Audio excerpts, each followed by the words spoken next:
नमस्कार मित्रांनो, विदर्भाचा खादाळ मध्ये तुमचं स्वागत आहे। चला तर आज आपण बनवूया दिवाळी फराळ स्पेशल शंकरपाळी। तर मी इथे 2 चमच तूप घेतलेला आहे आणि 1 किलो मैदा सुद्धा घेतलेला आहे।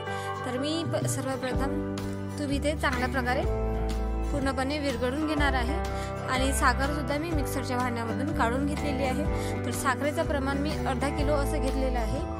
तर तुम्ही इथे साखरेचं प्रमाण कमी सुद्धा करू शकता किंवा जास्त सुद्धा करू शकता। तर मी इथे साखरेची पिट्टी ते चांगल्या प्रकारे मैद्यामध्ये मिक्स करून घेतलेली आहे आणि थोडंसं चिमूटभर असं मीठ टाकून घेतलेलं आहे यामध्ये।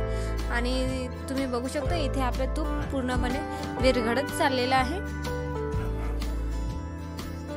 तर आता तुम्ही बघू शकता इथे आपलं पूर्ण तूप विरघळलेलं आहे आणि हे तूप मी आपल्या मैदा आणि साखर जे मिक्स केलं होतं त्यामध्ये टाकून घेणार आहे। तर मी इथे अर्धच असं तूप टाकून घेतलेलं होतं आणि थोडंसं तूप ठेवून घेतलेलं आहे आणि हे तुम्ही बघू शकता अशा प्रकारे मी तूप मिक्स करून घेणार आहे।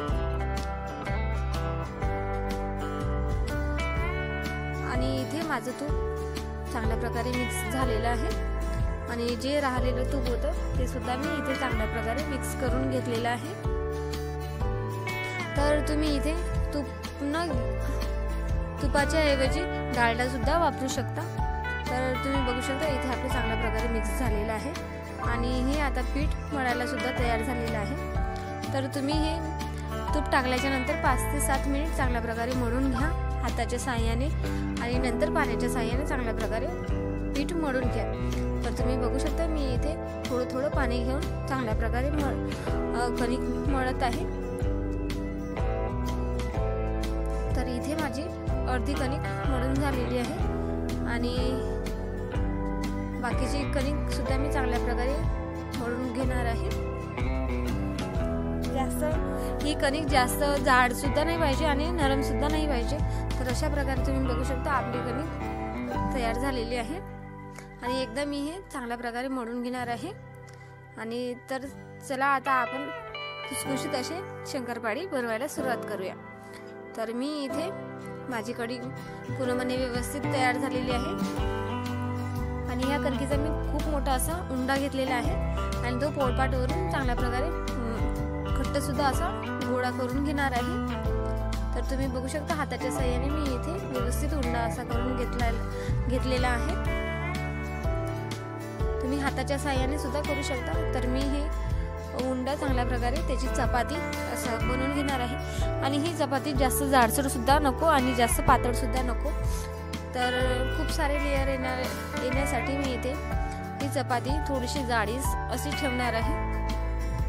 तर तुम्ही बघू शकता इथे माझी पूर्णपणे चपाती तयार झालेली आहे आणि मी अशी शंकरपाळ्याचा जो साचा मिळतो त्याने मी असं काप करून घेणार आहे। आणि ह्या साच्याचं सर्वात चांगली गोष्ट म्हणजे ह्या साच्याने एकदाच असं करावं लागतं जेणेकरून आपले हे शंकरपाळे सुद्धा तयार होऊन जातात।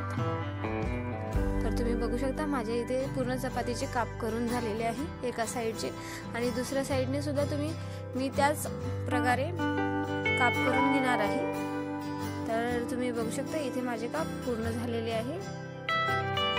तुम्ही हे काप चाकूने सुद्धा करू शकता। ही चपाती लाटाच्या वेळेस तुम्ही कोणत्याच प्रकारची कणिक ठेवू नका जेणेकरून आपले पूर्णपणे कलर बदलून जाईल। तर तुम्ही बघू शकता इथे आपले शंकरपाळे पूर्णपणे तयार झालेले आहे आणि हे मी तुम्ही हे एका मोठ्या भांड्यामध्ये सुद्धा ठेवू शकता। तर मी इथे हे शंकरपाळे एका पेपरवरती ठेवून घेतलेले आहे जेणेकरून हे आपले शंकरपाळे चिटकतील सुद्धा नाही। तर तुम्ही बघू शकता मी इथे हाताच्या साहाय्याने असे शंकरपाळे टाकून घेत आहे। तर इथे माझे पूर्ण शंकरपाळे तयार झालेले आहे आणि एक साईडने मी तेल सुद्धा तापवायला ठेवून घेतलेलं आहे। तर इथे मी गॅसची फ्लेम क्लोज ठेवलेली आहे जेणेकरून आपले शंकरपाळे असे खुसखुशीत बनायला हवं। तर इथे तुम्ही बघू शकता इथे आपले तेल चांगल्या प्रकारे तापलेलं सुद्धा आहे। तर मी इथे थोडे शंकरपाळे टाकून घेतलेले आहे कढईमध्ये आणि हे सतत थोड्या वेळाने फिरवत राहणार आहे। तर तुम्ही बघू शकता इथे आपले शंकरपाळे छानपैकी असा कलर बदलत चाललेला आहे।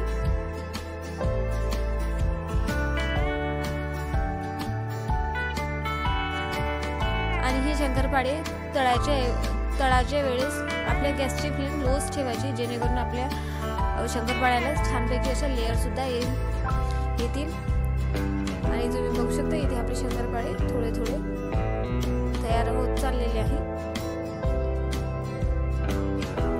तर तुम्ही बघू शकता इथे आता पूर्णपणे आपले शंकरपाळे तयार झालेले आहे आणि पूर्णपणे असा ब्राऊन कलर सुद्धा आलेला आहे।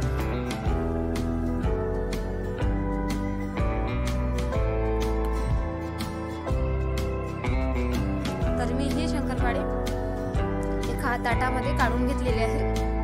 तर तुम्ही बघू शकता इथे आपल्या कढईमध्ये पूर्णपणे शंकरपाळे मी काढून घेतलेले आहे आणि जे बाकीचे राहिलेले होते ते सुद्धा मी अशाच प्रकारे तळून घेणार आहे। तर तुम्ही बघू शकता इथे आपल्या कढईमध्ये एक सुद्धा शंकरपाळे आहेत नाही। तर मी आता या कढईमध्ये बाकीचे शंकरपाळे टाकून घेणार आहे। तर तुम्ही बघू शकता इथे मी आता खूप सारे असे शंकरपाळे घेतलेले आहे एका चाळणीमध्ये, ते सुद्धा मी कढईमध्ये टाकून चांगल्या प्रकारे फ्राय करून घेणार आहे। तर तुम्ही बघू शकता अशा प्रकारे आपले हे शंकरपाळे तयार झालेले आहे आणि एका साईडने तळणं सुद्धा चालू आहे आणि अशा प्रकारे आपले पूर्ण शंकरपाळे तयार झालेले आहे। विदर्भाचा खादाड अमूल या चॅनलला सबस्क्राईब आणि बेल आयकॉनला क्लिक करायला विसरू नका।